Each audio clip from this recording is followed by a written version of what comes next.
김지의 돌직구쇼에 오신 여러분 반갑습니다. 김지입니다. 저는 오늘도 저희 돌직구쇼 오픈 스튜디오 앞에 나왔습니다.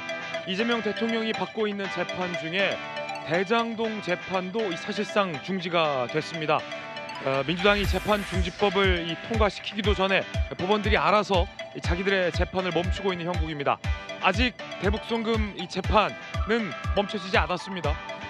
이 사법부를 향한 보이지 않는 압박이 있는 거 아니냐, 야당에선 이런 얘기도 나오고 있습니다. 잠시 후에 이야기 나눠보겠습니다. 전 비가 오나 눈이 오나 매일 아침 이곳에서 여러분을 기다리겠습니다. 김지의 돌직구쇼 지금 라이브로 시작합니다. 잠깐만요.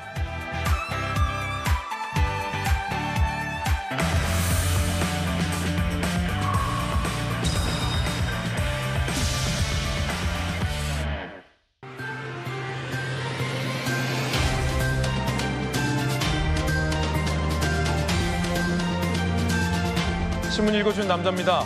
젊은 김용태 비대위원장의 거취와 향후의 이 전당대회 방식을 둘러싼 국민의힘의 내홍이 좀처럼 가시지 않고 있습니다. 김용태 비대위원장이 최후 통첩을 날렸다라는 보도도 나옵니다. 어떤 내용일까? 잠시 후에 이야기 나눠보겠습니다. 오늘 조간신문 4가지 키워드 준비되어 있습니다. 함께 보시죠. 먼저 첫 번째 키워드입니다. 첫 번째 키워드는 뭘까요? 바로 이겁니다. 예고. 한국일보가 오늘 3면에 썼습니다. 뭐에 대한 예고일지 지금 살펴보시죠. 내란 종식 속도전 동시 가동 3특검 구 여권을 향한 고강도 수사가 예고되고 있습니다. 윤 전 대통령의 관련된 의혹을 총망라한 진상을 규명하는 초유의 거대 특검이 출연하게 된 겁니다. 내란 특검, 김건희 특검, 차상병 특검. 지금 이 국민의힘 안팎의 관계자들 그리고 지난 윤석열 정부에 관련된 광범위한 수사가 예고됐습니다. 앞으로의 이 정국은 사정정국이 될 것이다 라는 법조계의 예상도 나오고 있습니다. 이어서 다음 키워드입니다. 두 번째 키워드는 뭘까요? 이겁니다. 시험, 중앙일보 신명기사입니다. 김정은 핵탄두 늘리기, 이재명 정부 대북정책 첫 시험대에 올랐다. 북한 영변에 새 핵시설이 확인됐습니다. 강성과 유사하고요. 파란 지붕까지 포착이 됐습니다. 국제사회에서도 북한의 새로운 핵시설 동향이 확인되고 있습니다. 자, 그럼 이재명 정부는 이 북한의 새 핵시설에 대해서 어떻게 입장을 낼 것인가, 어떤 대북 정책을 펼칠 것인가가 첫 시험대입니다. 이어서 다음 키워드입니다. 세 번째 키워드는 이겁니다. 신호, 경향신문 1면입니다. 강북도 심상치 않다. 새 정부 부동산 신호 시급. 강남에 이어서 강북 부동산들도 값이 오르고 있습니다. 아파트 값이 계속 오르고 있는 거죠. 진보 정권 때마다 부동산을 잡으려 했지만 반대로 폭등했다라는 건 역대 진보 정부에서 확인된 바 있습니다. 과연 이재명 정부는? 이란 질문을 오늘 경향신문이 던지고 있습니다. 이어서 다음 키워드입니다. 네 번째 키워드는 소통. 동아일보 이면 기사입니다. 대통령과 참모진이 한 공간에 수평적 소통 구조를 만들어야 한다라고 동아일보는 제안하고 있습니다. 청와대로 복귀하게 될 때 미국 백악관처럼 참모와 같은 층을 쓰는, 같은 건물을 쓰는 이 웨스트 윙 체제를 갖추면 어떠겠느냐라는 제안입니다. 국민들의 품에 공개된 청와대가 다시 그 문이 닫힐 날이 얼마 남지 않았습니다. 지금까지 신문 읽어준 남자였습니다.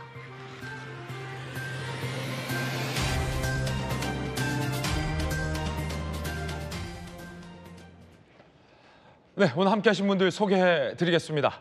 오늘도 법전 들고 나온 정법전 정혁진 변호사님, 그리고 지금 1년간 사실은 강호에 계셨던 윤석열 안철수 이 단일화의 1등 공신이죠. 전략가 이태규 전 의원 나오셨습니다. 이재명 정부 탄생의 1등 공신이죠. 박수현 의원님, 그리고 민주당 법률위 부위원장을 맡고 있는 양태정 변호사님 나오셨습니다. 어서 오세요. 첫 번째 얘기부터 시작하겠습니다. 요즘 국민의힘은 왜 그러느냐라는 질문들이 많을 것 같습니다. 김용태 비대위원장의 거취를 두고 3선 이상의 중진과 재선 그룹이 의견이 갈렸고요. 친윤과 친한계의 시각이 다릅니다. 빨리 물러나라라는 의견도 있고 김용태 비대위원장이 다음 전당대회까지는 개혁의 큐를 쥐고 가야 한다라는 의견도 많습니다. 여러분 어떻게 생각하십니까? 첫 번째 이야기 지금 시작하겠습니다. 결국은 한동훈 대 김문수 그리고 안철수 정도 이 세 사람의 전당대회 각축전이 펼쳐지는 건 아니냐라는 전망도 나오고 있습니다. 그 연장선 끝에 이 젊은 비대위원장의 거취와 관련된 논란도 자리 잡고 있습니다. 자, 김용태 비대위원장 얘기부터 한번 들어보겠습니다. 위기의 김용태 이야기 들어보시죠. 저희가 왜 졌는지를 당내 구성원들이 모르고 있는 거 아닌가 생각이 듭니다. 제가 의원들과 원외위원장들하고 이야기하면서 느끼는 것은 저희가 선거에서 이긴 정당 같다는 느낌입니다. 의원들과 원외위원장들과의 대화를 하면 할수록 느끼는 것은 둥글게 하는 게 좋은 거다. 좋은 게 좋은 거다. 이런 말씀들을 주로 많이 하고 계십니다. 개혁을 하지 않는다면 제 임기를 지켜나가는 것은 의미가 없다라는 말씀을 거듭 드리겠습니다. 그리고 우리 당은 젊은 정치인에 대한 생각부터 좀 바뀌어야 될 것 같습니다. 제가 선거 때 얼굴 마담이었습니까? 도대체 개혁안을 추진할 의지가 있는 건지 전 잘 모르겠습니다. 아쉽습니다. 선거에 이긴 정당처럼 행동하고 있는 이 태도가 정말 통탄스럽습니다. 정신 차려야 될 거라고 생각합니다. 이왕 이렇게 된 김에 김용태 비대위원장이 작심 발언을 다 쏟아내고 있는 겁니다. 개혁을 안 하면 내 임기는 의미가 없다라는 얘기를 했고요. 김용태 비대위원장이 밝혔던 여러 가지 이제 개혁안이 당 내에서 받아들여지지 않는 분위기가 나오고 급기야 이제 본인의 거취마저 논란의 대상이 되자 김용태 비대위원장이 쓴소리를 한 겁니다. 내가 얼굴 마담이었냐? 우리 당 정신 차려야 된다. 이긴 당 같다라는 작심 발언을 한 겁니다. 참 좀 안쓰럽기도 한데 이태규 의원님, 우리 저 돌직구 멤버였기도 했는데 김용태 비대위원장이 네. 스스로 밝혔듯 얼굴 마담이었던 것 같아요. 김용태 비대위원장을 당이 대하는 태도를 보면 어떻게 보십니까? 정말 잠깐 이용해 먹고 버리는 그런 이제 당의 어떤 액세서리나 얼굴 마담 정도로 지금 당이 김용태 비대위원장을 대한다면 저는 국민의힘은 정말 희망이 없다고 생각을 합니다. 지금 모든 언론이 한결같이 왜 국민의힘이 대선에서 참패했는지 다 동일하게 그 원인을 진단해주고 해법을 제시하는데 방향이 다 비슷합니다. 다 이대로는 안 된다는 거거든요. 그리고 또 김용태 비대위원장도 이대로는 안 된다고 이제 자기 주장을 하고 있는데 당에서는 이대로가 안 된다가 아니라 이대로가 좋다고 하는 사람들이 분명히 있습니다. 이 사람들이 지금 다수를 차지하고 있기 때문에 지금 김용태 비대위원장이 나와서 본인 어떤 분노겠죠. 뭐 이런 부분들을 지금 국민들한테 직접적으로 설명하고 호소하고 있는 것이 아닌가. 이런 부분에서 저도 지금 국민의힘을 바깥에서 이렇게 지켜보면 네. 정말 한심하다. 지난 총선에서 참패했고 이번에 대선에서 또 참패했습니다. 그럼 여야를 막론하고 정당이 선거에서 국민의 신뢰를 잃게 되면 그 원인이 무엇인지 그걸 진단하고 반성과 성찰 속에서 새로운 변화와 혁신으로 새로운 해법, 새로운 길을 찾아가야 되는데 국민의힘은 지금 그걸 안 하고 있거든요. 지난 총선에서 참패하고도 그때 좀 허접한 총선 백서 하나 만들었는데 그 허접한 백서 내용이라도 단 한 가지라도 그것이 국정 운영에 반영이 됐는지 정당 운영에 반영이 됐는지 이런 부분을 찾아보면 하나도 없거든요. 저는 그런 연장선상 속에서 결국은 권력의 줄서기, 줄대기를 일관하다가 저는 불법 계엄 사태까지 벌어졌고 결국은 대통령이 탄핵되고 이번 조기 대선에서 결국 참패한 여기까지 일련의 과정을 보면 사실 뭐 지금 이재명 대통령이나 민주당이 잘했다기보다는 결국은 윤석열 전 대통령하고 윤석열 추종하는 그분들의 어떤 정치적 자살 과정이었다고 보거든요. 이번 대선은 사실 민주당의 승리라기보다는 윤석열 전 대통령의 정치적 자살이 성공했다.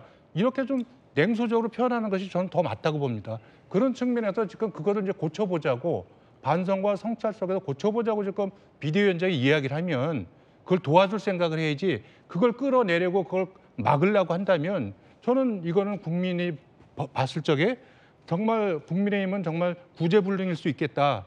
저는 이런 정말 이제 외면해버리면 더 이상 가망이 없거든요. 전 이번이 국민의힘이 살아남을 때는 마지막 기회인데 여기에 대해서 저는 그 김용태 비대위원장이 가고자 하는 어떤 그 해법, 개혁 방향 이 부분에서 당원들이 힘을 실어줘야 된다.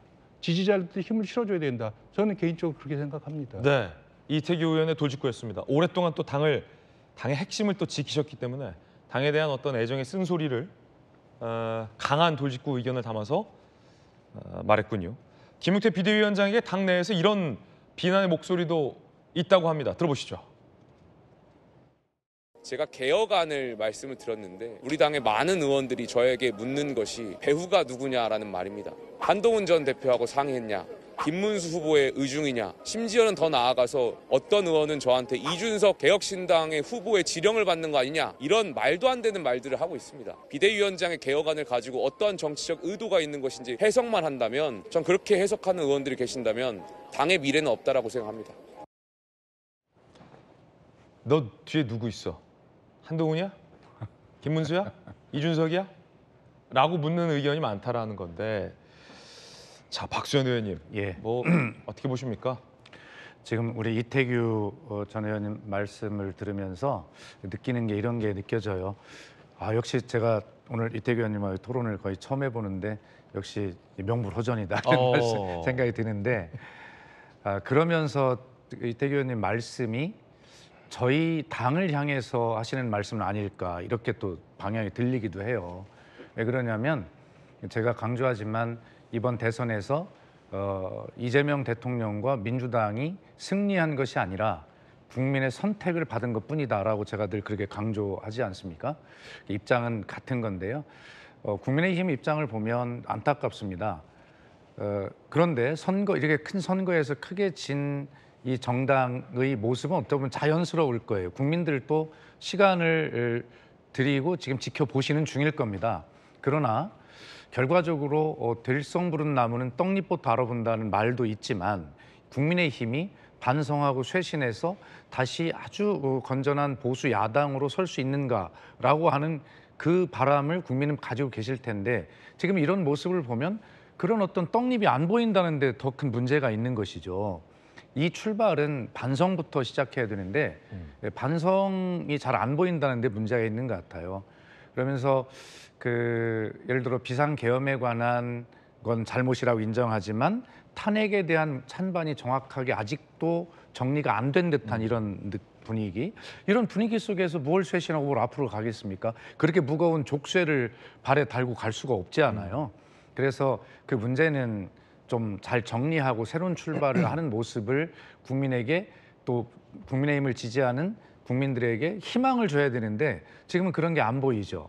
그래서 제가 감히 말씀드리기가 좀 뭐한 이야기지만 어쨌든 새로운 출발은 철저한 반성에서부터 시작하는 것이고 그것을 인정할 줄 알아야 진심이 느껴져 앞으로 갈 수 있는 것인데 지금 현재는 그런 것이 안 보이면서 또 하나는 김용태 비대위원장에게 저렇게 뒤에 누구 있어라고 하듯이 모든 것을 정치 공학적으로 또 당권을 향한 이런 어떤 이전 투구 형식으로 보이는 듯한 이런 상황 속에서 희망이라고는 발견할 수 없는 그런 모습이 지지자들과 국민들에게 지금 현재로서는 앞길이 안 보이는 그런 모습만 보여주고 있는 것 같아서 안타깝고 저희 이재명 대통령이나 민주당 입장에서도 시간을 드리고 기다릴 텐데 언제까지 기다릴 수는 없지 않습니까? 국정을 빨리 운영해야 되는데 그런 측면에서 좀 지혜롭게 빨리 반성하시고 앞으로 나아가는 그런 모습을 보여서 건전한 제1야당으로 좀 굳게 서서 5년 후에 다시 이 정권을 놓고 민주당과 정말 선의의 경쟁을 하는 그런 정당으로 빨리 나아야 될 거다 이런 생각을 합니다. 예. 오늘도 국민의힘은 의총이 있습니다. 물론 의총 과정에서 꼭 개파 싸움으로 점철된 것만은 아닙니다. 의원들 나름의 어떤 진지한 고민과 이견도 교환되고 있는 측면도 있는데요. 김용태 비대위원장이 내선 5대 혁신안 중에 이 당무 감사와 관련된 내용이 가장 논쟁적입니다. 함께 보시죠. 당 개혁은 생존의 문제 받을지 말지 대답하라. 당원 투표 실무 검토는 완료됐다. 당무감사위 이번 주 첫 회의라는 거예요. 그러니까 한밤의 후보 교체 파동에 대한 진상조사를 하겠다라는 거고 이건 명백히 당내 친윤계를 겨누고 있습니다. 당 개혁은 선택의 문제 아니다. 개혁 못하면 당은 역사의 뒤안길로 간다. 라는 얘기도 했습니다. 사실 뭐 정혁준 변호사님, 네네. 김용태 비대위원장이 굉장히 무기력해요.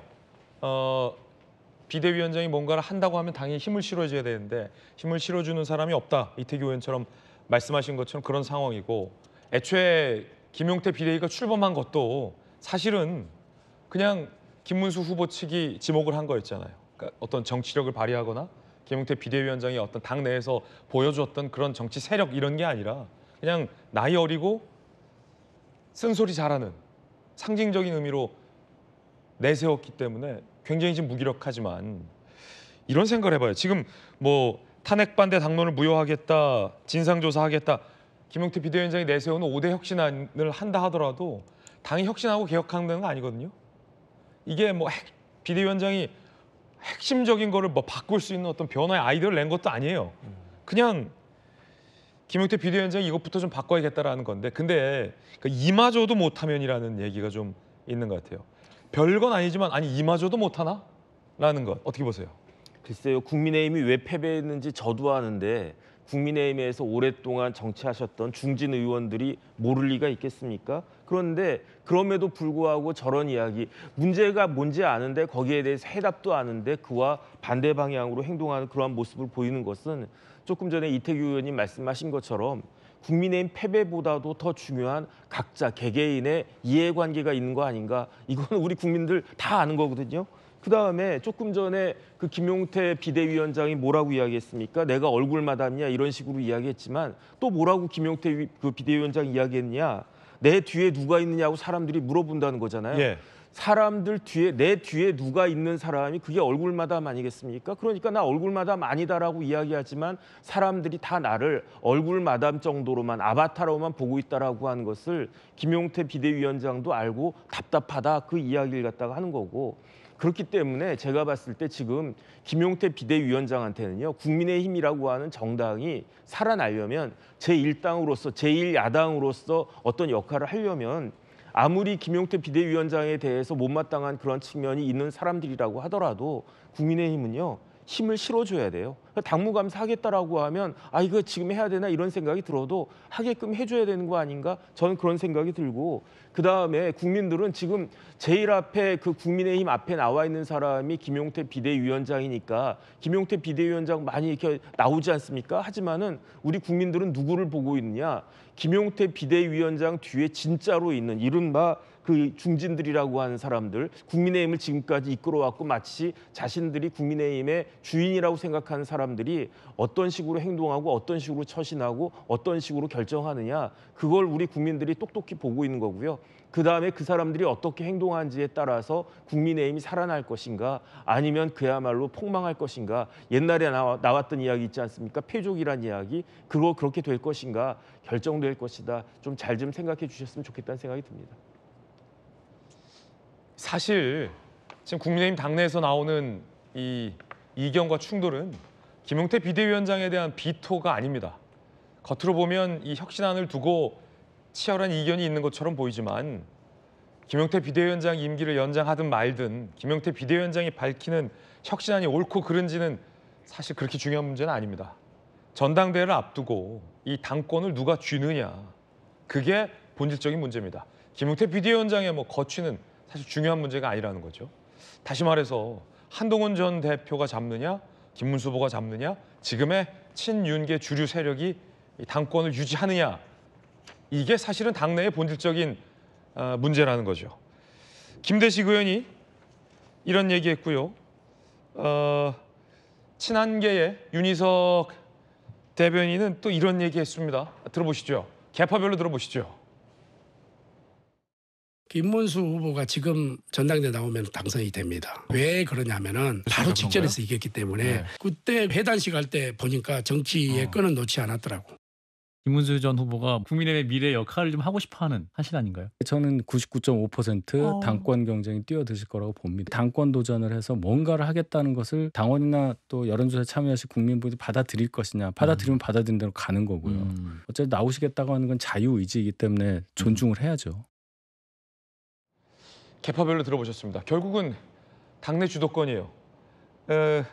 전통의 어떤 친윤 주도권이 있고 김문수 후보를 중심으로 하는 세력들이 있고 친한동훈계 세력이 있습니다. 이게 고도의 3차 함수를 그리면서 곧 예정돼 있을 원내대표 삿바 싸움부터 다 전당대회 시기와 방법부터 결국은 연장선에 이 김용대 비대위원장을 어떻게 처리할지에 대한 문제부터 결국은 당내 주도권 싸움 아닙니까? 김용태에 대한 비토가 아니라. 결국은 이제 친윤이냐 반윤이냐 뭐 이렇게 딱 갈라져서 이제 또 전당대회를 앞두고 싸울 텐데, 그러니까 이제 국민들이 보실 때는 아직도 정신을 못 차리고 계속해서 자기 밥그릇 싸움만 하고 있다, 이렇게 보실 거 아니겠습니까? 저는 이제 그것이 가장 우려스럽다는 이야기고요. 정상적인 정당이라면 지금 김용태 비대위원장의 5대 개혁안이나 이런 부분을 적극적으로 수용하는 것은 물론이고, 이제는 당내의 인사들이 아닌 제3의 객관적인 전문가들한테 도대체 국민의힘이 왜 이 지경까지 왔는지 더한 것도 사실 해야 된다. 그래서 정말 진짜 그 리포트를 하나 만들어야 됩니다. 백서를 제대로 만들어가지고 그걸 공유하고 그 속에서 새로운 가치와 비전을 만들고 그 토대 위에서 혁신 전당대회가 일어나야지. 그래서 김문수 그 후보가 나오던 한동훈 전 대표가 나오든 간에 그래서 미래 보수로서 거듭나게 한 비전을 가지고 이렇게 전당대회가 이루어져야지, 이런 상태에서 지금 전당대회가 이루어진다면 비전 대결이 아니라 친윤이 반윤이 또 패거리 갈라가지고 싸우는 거 아니겠습니까? 그럼 국민들이 뭐라고 보겠습니까? 그래서 이거는 그러면 친윤이 당권을 잡든지 또 친한이 당권을 잡든지 간에 당내 갈등이나 내용은 계속될 거고요. 당의 불안정성은 더욱 커질 거라고 봅니다. 지금 친윤이든 반윤이든 간에 이번에 당권만 잡으면 무슨 해결이 된 것처럼 이렇게 나서는데, 전 정말 갑갑한 게 뭐냐면 그런 정신 상태와 그런 내용 없는 어떤 그 리더십을 가지고 내년에 지방선거를 어떻게 넘어갈지에 대해서 정말 의문스럽거든요. 저는 이런 상태로 가면 누가 당권을 잡든지 간에 국민의힘이 내년 지방선거에서 대패하는 거, 저는 이건 명확하다고 봅니다. 지금 지방선거의 성패는 누가 당권을 주느냐가 아니라 어떻게 당이 달라지고 내용을 채우느냐, 이게 중요한 거다, 이 말씀이시군요. 왜냐하면 앞으로 여러 가지 이제 파고들이 옵니다. 내란 재판도 계속될 거고요. 특검을 통해서 새로운 사실도 계속해 드러나기 때문에 계속해서 국민의힘은 대외적으로 수세적인 입장일 수밖에 없어요. 그럼 이 수세적인 입장을 벗어나는 방법은 아주 철저한 내부 쇄신을 통해서 새롭게 태어나서 과거하고 과감하게 완전하게 절연하고 끊어내고 새로운 길을 가야 되는데, 계속해서 계엄에도 탄핵에 강해서 허우적대면서 계속해서 너는 친윤, 나는 친한, 이런 걸 계속 싸우고 그것이 어떤 선택을 결정짓는 어떤 그 기준이 된다면 이 당에 과연 무슨 희망이 있겠느냐. 이게 여기에 무슨 보수의 가치와 비전이 있을 것이며 여기에 과거의 잘못된 부분에 대한 어떤 성찰과 완성이 여기에 있겠느냐. 국민들이 지금 당을 어떻게 바라보고 있느냐가 중요한 것이지, 근데 지금 당은 그것이 중요한, 국민들의 시각, 국민들의 눈높이가 중요한 것이 아니라 본인들의 기득권, 본인들의 당내 권력 유지가 더 중요하다고 보는 거 아니겠습니까? 저는 이 부분이 너무 안타깝고, 이 부분을 해결하지 못한다면 저는 전당대회를 뭐 7월에 하든 9월에 하든 아무 소용이 없다고 생각이 드는 거죠. 왜? 새로운 리더십이 나오면 새로운 걸 보여줄 수 있겠습니까? 저는 똑같은 패턴으로 갈 수밖에 없다고 보는 거고요. 그러면 너는 그 리더십은요, 저는 지방선거 직후에 바로 또 무너지고 또 비대위 체제로 또 갈 수밖에 없는 그런 것이 저는 예고돼 있다, 이렇게 다 보이는데 왜 그 보이는 길을 그렇게 가려고 하는지 저는 이해가 안 되는 거죠. 지금 과감하게 이제까지의 어떤 그 대선 참패까지 오기까지 책임 있는 분들은 좀 스스로 물러나서 좀 퇴장해 주고, 그리고 김용태 비대위원장이나 당의 젊은 사람들, 새로운 사고를 가진 사람들을 좀 밀어주고 도와주고, 그래서 새로운 당의 주축으로 좀 키워내는 그런 좀 미래지향적인 정당의 모습을 보여줄 수는 없겠느냐. 그것이 이번에 전당대회를 통해서도 그런 과정들이 좀 만들어져야 이 국민의힘에 희망이 있는 거 아니겠느냐. 저는 그렇게 보고 있는 겁니다. 국민의힘은 과거와 절연하고 달라지는 개혁의 모습을 보여줘야 된다, 전당대회 전에. 그렇습니다. 이태규 의원의 돌직구였습니다.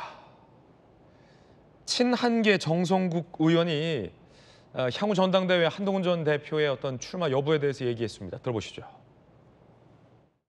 여러 가지 의견들이 많기 때문에 대표께서도 굉장히 고민 중에 계시거든요. 지금 상황에서는 대표께서도 굉장히 조심스러운 상황인 것 같아요. 차후에 당대표 선거 나오겠다 안 나오겠다는 의지를 밝히는 부분은 좀 이른 시간이다, 이렇게 보입니다.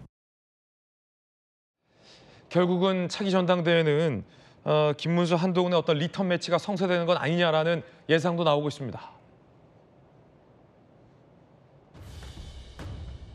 조기 전당대회가 7, 8월에 개최된다면 혹은 뭐 9월에 개최된다면 대선 후보 경선의 최후 2인이었던 김문수, 한동훈, 김문수 이 두 후보 간의 리턴 매치에 관심이 모아지고 있습니다. 사실 제가 지난 국민의힘 대통령 후보 경선 TV 토론회 진행을 하면서 김문수 후보, 한동훈 후보 그리고 뭐 홍준표 후보까지 1대1 맞짱 토론회 제가 진행을 하면서 각 후보들의 어떤 토론의 모습을 지켜봤는데요.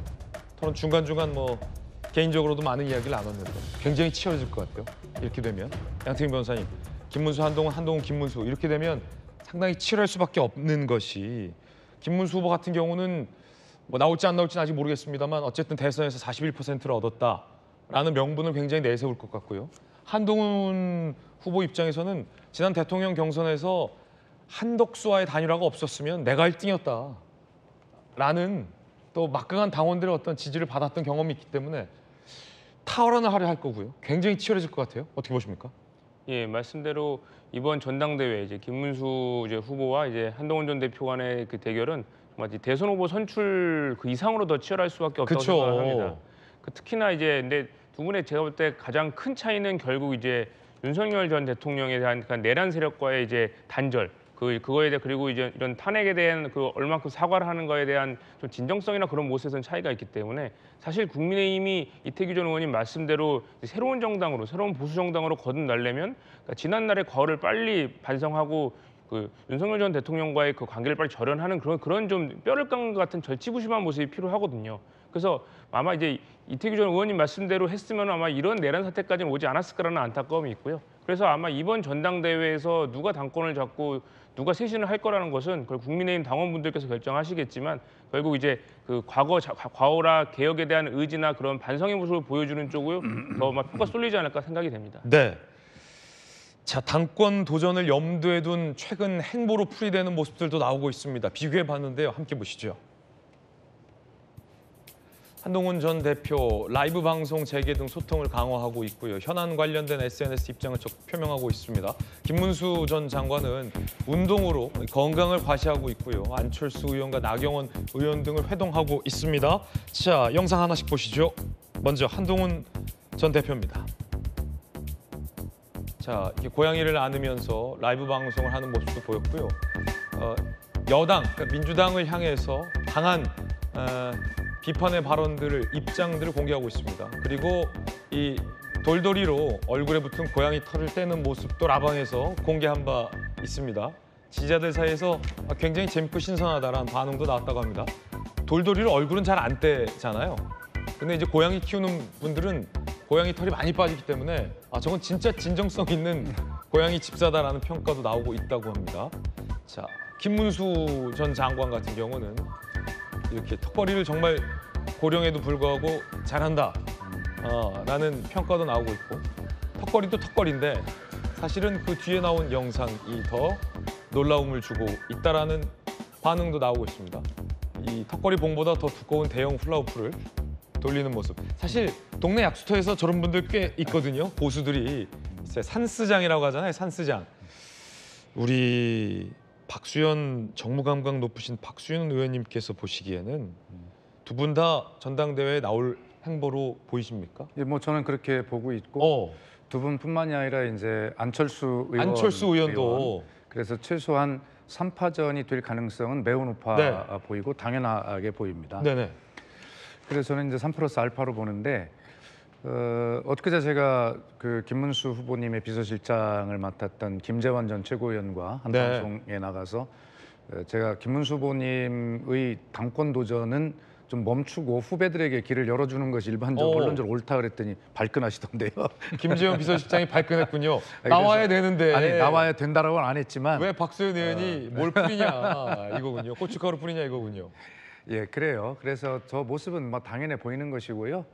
한동훈 그 전 비대위원장이 어제 페이스북에 올려서 제가 약간 이제 반박도 했는데 저 돌직구에서 보도했습니다. 그렇습니다. 헌법 제 84조에 대한 해석 문제를 가지고 헌법 제 68조는 어떻게 되는 거냐라고 해서 이슈를 던졌잖아요. 굉장히 민감한 이슈를 던진 거예요. 그것은 굉장히 강력한 의지를 표명한 것이고 적어도 이재명 정부를 에 대해서 직격탄을 날리는 공격하는 모습을 보이는 것은 지지층들을 결집시키려는 의도이죠. 그렇죠. 뭐 라방이나 이런 것과는 또 다른 차원의 그런 의지의 표명이고요. 그다음에 김문수 후보께서도 저런 일상적인 모습은 국민들에게 그냥 던지는 어떤 그런 모습이라고 이미지라고 본다면 뭐 나경원 의원이나 이런 정치 행보를 하는 것 이것은 역시 한동훈 후보가 헌법 84조에 대한 이의를 제기하는 것과 똑같은 무게를 갖는 정치 행보라고 볼 때 이 두 분은 이미 당권 도전을 분명히 가시화하고 있다 이렇게 이제 보여지는 것이고요. 이제 지난 대선 과정에서 보면 안철수 의원께서 선대위원장으로서 이준석 후보를 적극적으로 만나는 그런 모습을 막 보이면서 무엇인가 자기 중심적 역할을 찾아서 하려고 하는 강한 의지를 보였지 않습니까? 이미 그때 안철수 의원께서도 이제 당권 도전에 대한 강력한 의지를 표명하신 거기 때문에 적어도 이런 세 분 거기에 더하기 이제 이번에 내가 얼굴 마담이야? 라고 이제 이야기하고 있는 김용태 비대위원장 이 어떤 당의 쇄신 개혁 세력들이 어떻게 도전할 것인가 이 문제가 있고 당연히 도전하겠죠. 그래서 적어도 제가 볼 때는 현재까지는 이 4 플러스 알파 요 정도의 치열한 당권 싸움이 될 텐데 결과적으로는 그런 어떤 정치 공학적 구조의 문제가 아니라 이것을 뒷받침할 수 있는 정치 철학적인 문제 다시 말해서 지금 우리가 계속 토론하고 있는 지난 대선 이전의 그런 쭉 과정에 대한 반성과 사과 그리고 새 출발에 대한 내용 이런 어떤 정치 철학적인 이 측면을 가지고 국민들에게 어떻게 아까 제가 말씀드린 대로 우리가 제대로 나무로 성장할 그런 떡잎입니다라고 하는 것을 보여줄 것이냐 이제 이런 문제인데 아직 이제 그런 누가 떡잎인지도 지금 서로 싸우는 이런 정도 내용은 고사하고 그런 정도의 초입 단계에 있습니다. 예. 안철수 의원 얘기만 또 빼놓으면 서운할 수 있어서 정혁준 변호사님 질문 드리면 네네. 당내에서 안철수 다시 봤다라는 여론도 있다라는 건데 예를 들어 이준석 후보와 안 되는 단일화를 하기 위해서 어떻게든 막 안간힘을 쓰는 모습 몇 번이나 그리고 후보 때에도 경선 끝나자마자 제일 먼저 지원 유세에 달려가는 모습이랄지 아니면 개표 때 사실은 개표 때 상황 볼까요? 제가 개표 방송을 진행하면서 저도 좀 깜짝 놀란 건데 조기에 뭐 김용태 비대위원장 포함해서 다 자리를 떴습니다. 다 자리를 떴는데 지고 있는 그런 상황에서도 끝까지 안철수 의원 정도가 남아서 빈자리를 계속 지키는 모습이 화제가 됐거든요. 계속 개표 방송 상황을 보면서 무언가를 골똘히 생각하는 모습이 나왔어요. 이 장면 이후에는 저 옆에 있는 분들 다 떠납니다. 정혁진 변호사님 어떻게 보십니까?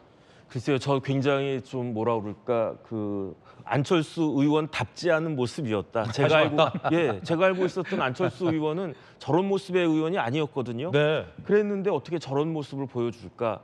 그 다음에 이번 대선은 조기 대선이었습니다. 그 다음에 대통령 탄핵으로 인한 조기 대선이었는데 저도 실수하지만 실수를 한 번 하는 건 실수예요. 하지만 실수를 2번 하는 거는 그건 뭔가가 문제가 있는 거 아닌가 이런 생각하지 않습니까? 국민의힘은요 탄핵을 2번 당한 정당이에요. 이거는 실수라고 보기도 어렵고 뭔가 구조적으로 문제가 있는 거 아닌가 이런 생각을 할 수밖에 없단 말이죠. 그렇기 때문에 국민의힘을 지지했던 보수 지지자들은 굉장히 허탈할 수밖에 없고 그 허탈한 마음을 달래줄 수 있는 정치인은 어떻게 해야 되느냐? 어떠한 정치인이 저런 허탈한 마음을 지지자들의 허탈한 마음을 달래줄 수가 있는가? 그건 희생이잖아요. 그런데 제가 안철수 의원을 달리 봤다라고 생각했던 거는 일단 저 마지막 모습도 그랬지만 그 대선 그 선거 운동할 때 안철수 의원보다 더 열심히 선거 운동을 해준 사람이 있었는가? 저는 여기서 만약에 누구라도 안철수 의원 이상으로 그만큼이라도 열심히 김문수 후보를 위해서 애써준 모습을 보였다라고 하면 그럼 점수가 다 올라갔을 텐데 왜 그걸 갖다가 하지 않았을까? 저는 그런 생각이 들고 그다음에 이번에 뭐 전당대회가 있을지 없을지 모르겠지만 제가 봤을 때 이거는요. 친윤 대 친한의 대결이 아니에요. 친윤은 있을 수가 없습니다. 제가 봤을 때는 이제 시간 문제인 거고요. 결국은 친한데 반한의 싸움이 아닐까 그런 생각이 드는데 그렇다라고 하면은 친윤들 입장에서 특히 반한의 입장에서는 김문수 후보를 옹립할 수도 있지만 이러면은 차라리 안철수 의원을 당대표로 하는 게 더 나을 수도 있겠다 이런 생각하지 않을까 저는 그런 생각도 들고요.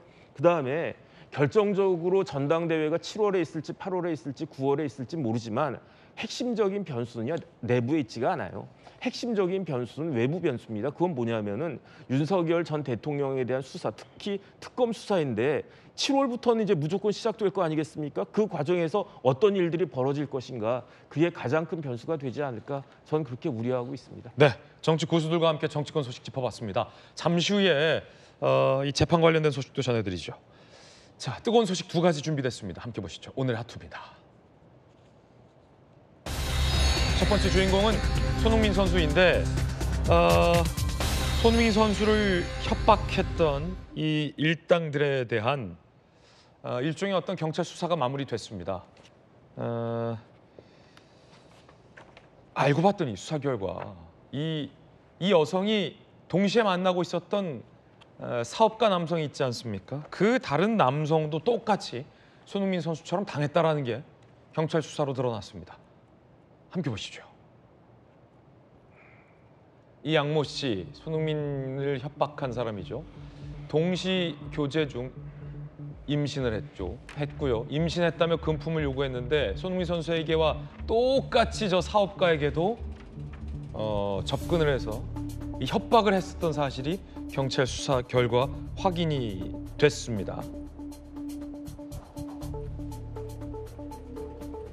자, 이 협박요. 2차 협박에도 관여했다는 사실도 새롭게 드러났어요. 손흥민에게 3억 원을 갈취하고 그 돈 어떻게 썼나도 지금 경찰 수사로 나왔는데 사치품을 구매하는 등 탕진을 했다. 쉽게 번 돈은 쉽게 탕진하는 법입니다. 자, 검찰 공소장에 담긴 내용이에요. 지금부터는 생활교류를 겪었다. 그래서 남자친구와 공모해서 손흥민에게 금품 추가 갈취를 시도했지만 실패한 걸로 검찰 공소장에는 기재가 되어 있습니다. 최근 이 양모 씨는 이 손흥민에게 2차 협박에 관여했느냐라는 거에 부인한 바 있죠. 하지만 검찰은 다르게 보고 있다는 겁니다. 공갈 혐의와 공갈 미수 혐의까지 추가됐습니다. 양태용 변호사님, 2가지 사실이 좀 새롭게 드러난 건데 손흥민처럼 그 동시에 만났던 남자 사업가도 당했을 뻔했다라는 거고, 두 번째는 그렇게 뜯어낸 3억을 사치품을 구매하며 탕진했고 손흥민에게 재차 접근해서 추가 협박을 하는데도 이 여성이 관여했다라는 게 지금 검찰 공소장 내용이잖아요. 수사 결과잖아요. 어떻게 보십니까? 그러니까 지금 방금 화면에 나온 것만 해도 이제 범죄 사실이 3개인 거죠. 그래요? 그러니까 돈을 주지 않은 사업가에 대해서는 돈을 달라고 했으나 이제 돈을 받지 못했죠. 그러니까 그것만 해도 공갈미수가 이미 성립이 된 거고요. 공갈미수고요. 그리고 손흥민 선수에 대해서는 1차로 3억 원 받은 거는 공갈 기수가 된 거니까 그건 또 하나의 범죄고, 또 2차적으로 또 돈을 생활고 이후에 돈을 달라고 했는데 실패한 거, 그것도 공갈 미수가 돼서 사업가에 대해서는 공갈 미수, 손흥민 선수에 대해서는 공갈 기수와 미수, 총 3가지 범죄가 지금 경합되어 있는 상황이고요. 또 특히 그 남자친구라고 하는 용모 씨와 같이 어느 정도 공모한 게 이미 그 휴대전화 포렌식을 통해서 드러났기 때문에 저건 아마 공동 공갈로 최고 이제 50%까지 형량이 추가되는 걸로 이제 그 폭적법으로 추가 처벌이 될 수 있는 경우이기 때문에 아마 형량은 상당히 높게 나올 거로 예상합니다. 특히나 지금 뭐 경찰 검찰 수사 과정 오고 가면서 취재진들이 물었거든요, 정혁진 변호사님. 네네. 그 40대 남성과 이 손흥민 선수를 추가적으로 협박하는 데 있어서 공모를 했느냐라고 했을 때 아니다라고 부인을 했거든요. 하지만 경찰 검찰 수사 결과는 핸드폰 포렌식 등을 통해서 이 여성이 생활고를 겪었고 돈을 더 뜯어낼 목적으로 공모를 했다는 거면 더욱더 범행이 악질이다라고 수사기관은 보고 있는 것 같아요. 어떻게 보십니까? 아니 3억이면 아니 큰 돈이잖아요. 근데 그걸 어떻게 저렇게 금방 탕진하고 생활고까지 갔을까? 글쎄요. 일단은 손흥민 선수 연봉이 뭐 한 200억 가까이 되니까 그 정도는 충분히 뜯어낼 수 있겠다라고 생각했는지는 모르겠는데, 그런데 이렇게 협박 공갈, 이게 정확하게는요 협박해가지고 금전을 갈취하는 걸 공갈이라고 하고, 공갈. 그러니까 정확히는 공갈인데 공갈하게 된 계기가 있어요. 어떤 계기가 있었냐면 저 연인 사이였던 용모 씨가 그 양모 씨, 협박녀 양모 씨의 핸드폰을 우연히 받다가 네. 비밀 유지 각서를 본 거예요. 예. 그러면 이걸 갖다가 할 수 있겠다 해가지고 공갈까지 이루어지게 된 건데, 그런데 제 개인적인 생각으로는 저 양모 씨는 저 아이가 손흥민 선수의 아이가 아니라고 하는 걸 알았을 거예요. 왜냐하면 손흥민 선수가 작년 5월 23일에 입국을 했는데 실질 그때는 그 양모 씨가 일본 여행 중이었거든요. 그 사업가하고. 네. 그리고 난 다음에 손흥민 선수가 그 귀국해가지고 손흥민 선수를 만난 게 5월 31일, 6월 1일 그 두 번 만났는데 임신 테스트를 했을 때 6월 24일에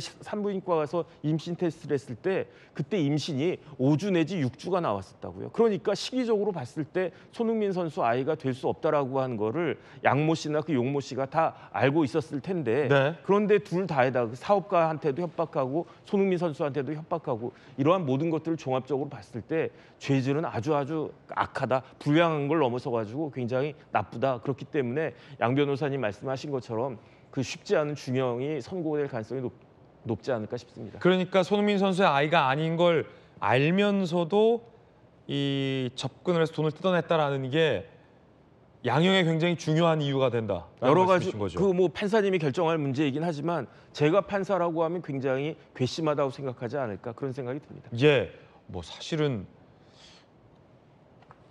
이 3억이라는 돈은 뭐 거듭 말씀드리지만 박수현님 굉장히 큰 돈 아닙니까?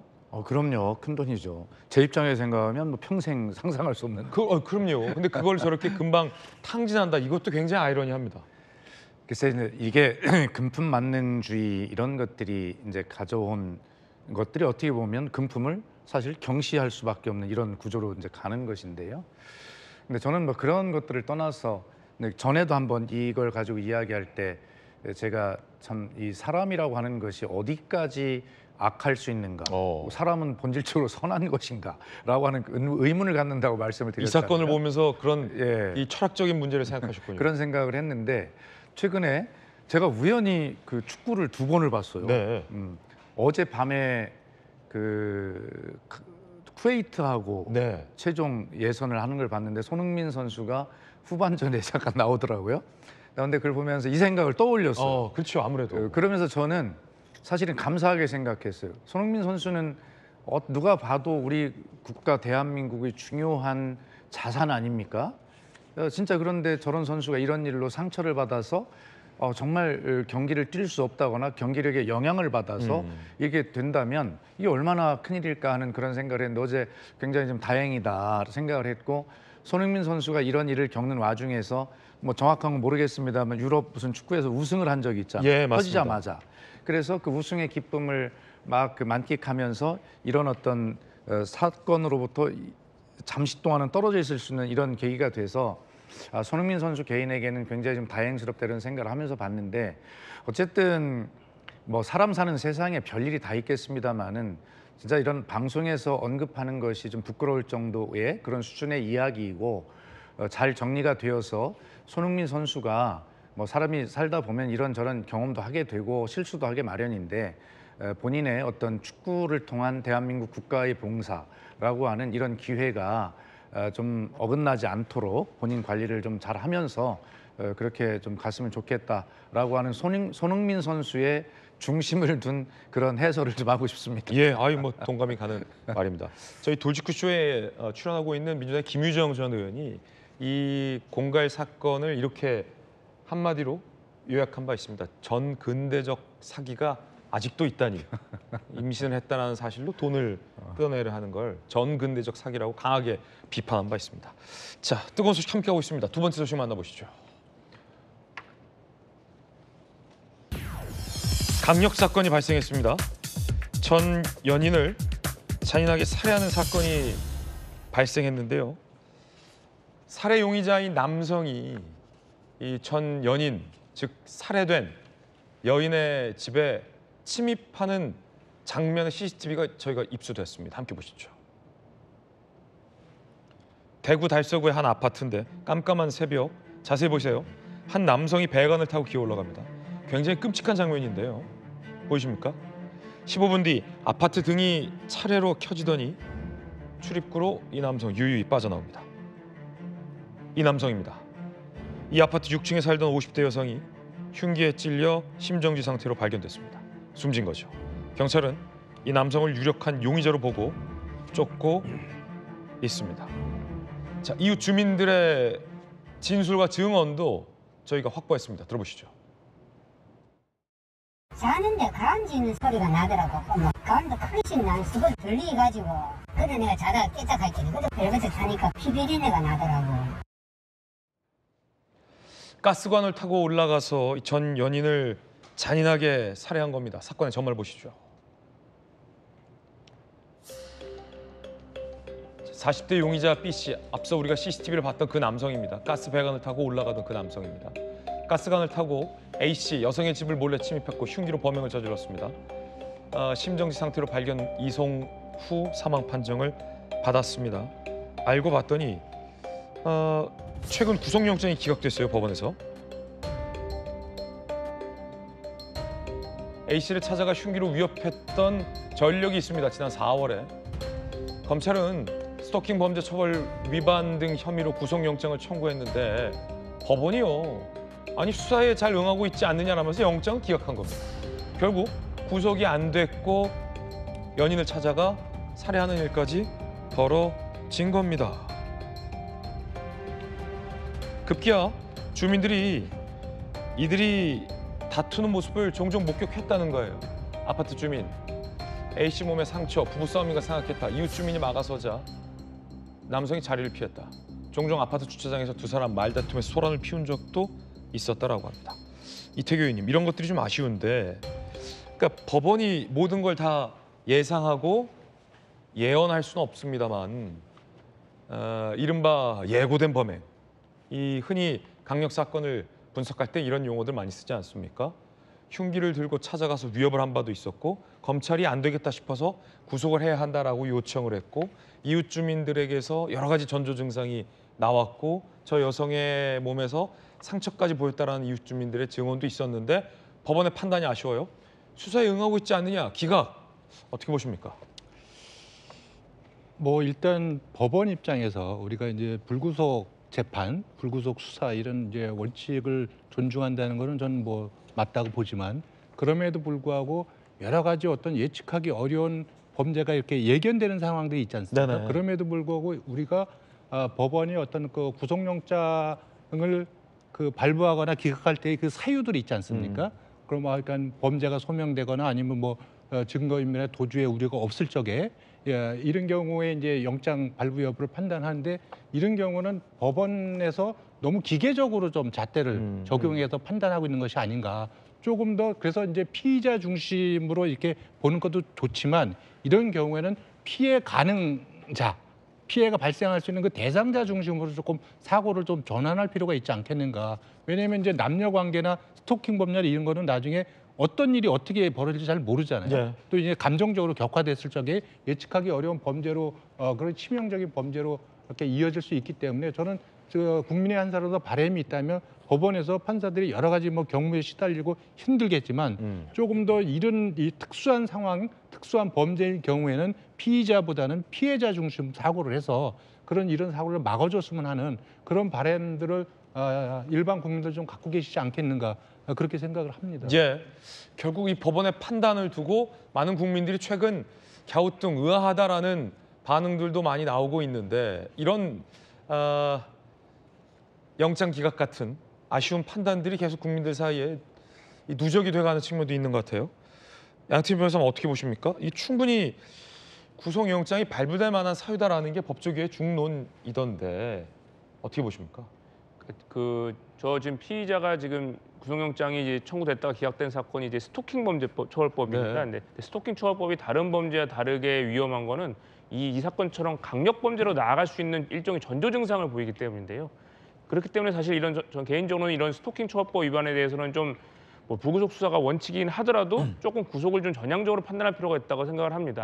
특히 이 사건 같은 경우 이제 피해자분이 안타깝게 돌아가셨는데 이게 단순 살해가 아니라 일종의 이제 특가법상 보복 살해에 해당하거든요. 왜냐하면 이미 지금 수사 중인 사안, 즉 스토킹 처벌법 위반으로 수사 중인 그런 이제 일종의 피해자를 찾아가서 그러니까 그거의 수사에 대한 불만을 품고 살해했다는 점에서는 단순 살인보다 형량이 높은 그 10년 이상의 징역, 무기징역, 사형까지 나올 수 있는 굉장히 중한 범죄입니다. 그렇기 때문에 빨리 피의자가 조속히 전 잡혔으면 하는 바람과 이 자리를 빌어서 좀 피해자의 명복을 비는 마음입니다. 예, 경찰의 보호 조치가 있지 않느냐. 하지만 이번 사건에서 경찰의 보호 조치는 무용지물이었습니다. 자택 현관에 AI CCTV 설치. 하지만 용의자는 가스관으로 진입했어요. 스마트워치 최근 반납됐다고 합니다. 이 여성은 신변보호 대상자였지만 보호를 받지 못한 거죠. 경찰 관계자 구속영장 기각되고 임시 접근 금지 등 잠정 조치가 취해진 바 있다라고 하지만 무용지물이었습니다. 정치부 여사님, 굉장히 좀 안타까운 게 결국 이 사건에서도 다른 사건과 마찬가지로 경찰의 보호 조치가 완벽할 수 없다. 아니, 어쩌면 경찰의 보호 조치는 이렇게 뭐 충분한 보호막이 되지 못한다는 게 또 한 번 확인된 거예요. 일단 제가 봤을 때 저 피의자는요, 집의 구조를 굉장히 잘 아는 사람인 것 그렇군요. 같아요. 그래서 저렇게 창문을 열어놓고 있다, 이 정도는 알고 있었던 것 같고, 그다음에 운동신경도 굉장히 뛰어난 사람 아니겠습니까? 가스관 타고 올라가서 도둑질한 사람들은 제가 기사를 봤는데 저렇게 살인사건까지 벌어진 건 제가 처음 보는 것 같고, 그런데 너무 법원은 이 사건을 간단하게 본 것 같아요. 네. 그냥 연인 간의 데이트 폭력 정도로 본 것이 아닌가. 하지만 검찰이 구속영장을 청구할 때는요, 다 이유가 있는 거 아니었겠습니까? 제가 잘 모르겠지만 어쩌면 저 사람에 대해서 전과 같은 게 동종의 전과도 있을 수 있는 것이 아닌가, 그런 생각이 드는데, 조금 전에 이제 양 변호사님 말씀하신 것처럼 법원에서 너무 기계적으로만 본 거 아닌가, 그런 생각이 들고요. 그다음에 기본적으로 우리나라는 지금 2025년 현재 대한민국은 범죄자한테 너무너무 관대한 나라다. 이거는 진짜 그러다가 피해자들만 그 손해를 갖다 보고 피해자들만 피해를 입고 어디에 하소연할 수 없는 그러한 나라가 되는 거 아닌가 싶기 때문에 이러한 부분들은 새로운 정부가 정말로 기강을 바로 세워야 되는 것이 아닌가. 필요하다라고 하면 좀 관련 제도 같은 것들도 좀 그 조정하고 바꿔야 되는 것이 아닌가. 저는 개인적으로 그런 생각합니다. 네, 안타까운 사건입니다. 뜨거운 소식 두 가지 짚어봤습니다. 이번엔 저희가 준비한 다음 소식입니다. 이재명 대통령이 받고 있는 재판이 하나하나 차례차례 사실상 정지되고 있습니다. 민주당이 논란의 재판 중지법을 통과시키지도 않았는데 각 법원들이 알아서 재판들을 멈추고 있는 겁니다. 처음엔 대법원에서 유죄 취지로 파기환송했던 선거법 재판부가 그러더니 위중교사 2심 재판부도 따라서 재판을 멈췄고 대장동 재판부마저 재판을 멈췄습니다. 이제 남은 건 법인카드 관련된 재판, 그리고 대북송금 관련된 재판부입니다. 이들 재판부는 어떻게 할까요? 잠시 후 이야기 나눠보겠습니다. 주제 공개하죠. 대장동 재판에 걸린 범죄 수익이 5천억 규모입니다. 5천억 규모의 대규모 범죄 혐의를 받고 있는 재판도 연기를 선언했습니다. 하지만 측근 재판은 계속된다고 합니다. 대장동 재판부의 선택도 결국은 이거였습니다. 대장동 백현동 위례 성남FC 사건이 병합돼 있어요. 엄청난 규모의 재판인데 범죄 혐의 액수가 5천억 이상입니다. 관련자 20명 이상이 재판 중인데 서울중앙지법 24일 예정된 재판 헌법 84조 적용해 추후 지정. 그러니까 공직선거법 파기환송심 재판부가 한 그대로 똑같이 위중교사 재판부도 대장동 재판부도 똑같은 이유로 재판을 기일을 잡지 않는 무기한 연기를 하는 추후 지정의 방식으로 이 재판을 중지시키고 있습니다.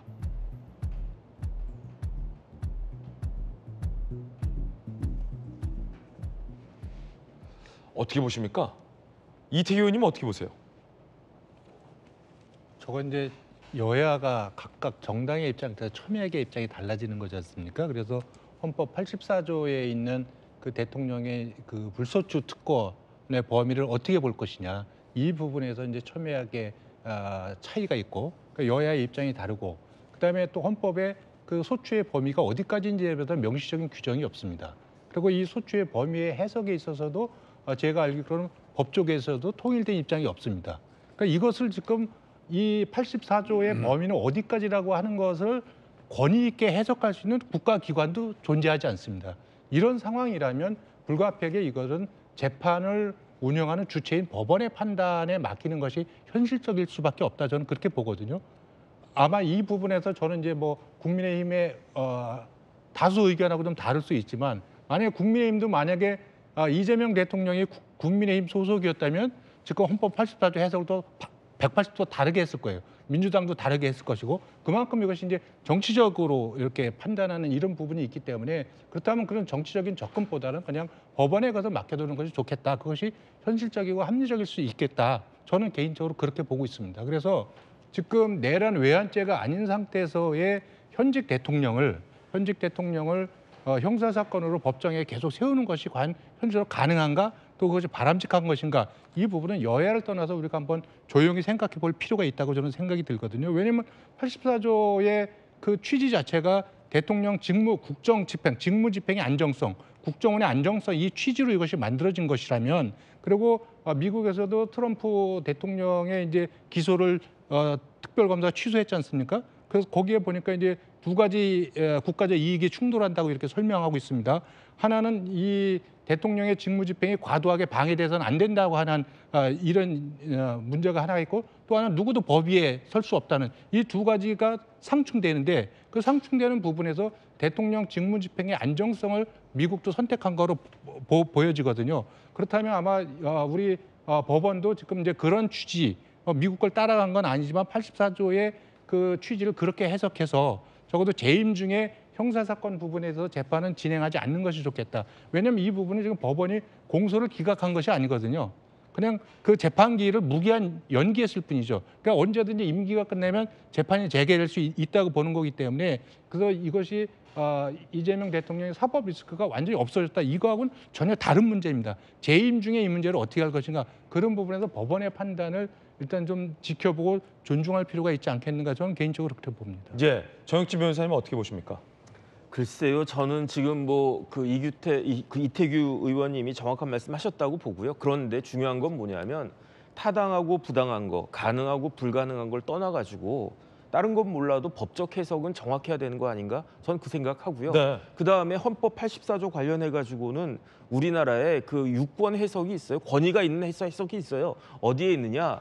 법제처에서 헌법 주석서를 만들었거든요. 근데 거기 제가 찾아보니까 84조 관련해가지고 소추는 기소다 이렇게 명확하게 써놓고 있어요. 그래가지고 그때 법제처에서 한 거니까 그때 법제처장이 누구였나 봤더니 다른 분도 아니고 이석연 변호사님이었어요. 이석연 변호사님이 이번에 이재명 대통령 캠프에서 아주 중요한 역할을 하시지 않았습니까? 그러니까 그 주석서에서도 명백히 소추는 기소라고 했는데 이게 기소가 아니고 재판까지 포함되는 것이다. 이렇게 궤변을 하는 것은 그거는 맞지 않는다. 저는 개인적으로 생각을 하고요. 하지만 그럼에도 불구하고 현실적으로 대통령이 국정을 하기에도 무지하게 바쁜 분인데 이렇게 재판에 왔다 갔다 하는 거는 그러니까 차라리 그냥 입법하는 것은 어쩔 수 없는 것이 아닌가. 저는 개인적으로 그렇게 생각하고 있습니다. 네. 자, 측근 재판은 계속된다고 합니다. 함께 보시죠. 정진상 실장, 대통령과 공범으로 기소됐고 재판을 진행하겠다는 거예요. 법조계, 정진상이 이 대통령 임기 중 유죄가 확정되면 퇴임 후 재개될 재판에 큰 영향, 사법 리스크가 완전히 사라진 건 아니다라는 얘기도 나오고 있습니다. 한동훈 전 대표가 최근 사회적 합의가 이루어진 것도 아니고 여야 간 합의가 이루어진 것도 아니고 헌법 84조에 대한 권위 있는 해석이 있는 것도 아닌데 각계 재판부가 임의대로 판단하는 것에 대해서 쓴소리를 한 바 있습니다. 법원 저렇게 하면 안 된다는 겁니다. 한동훈 전 대표. 헌법 68조에는 대통령도 판결로 자격 상실할 수 있다고 명시되어 있다.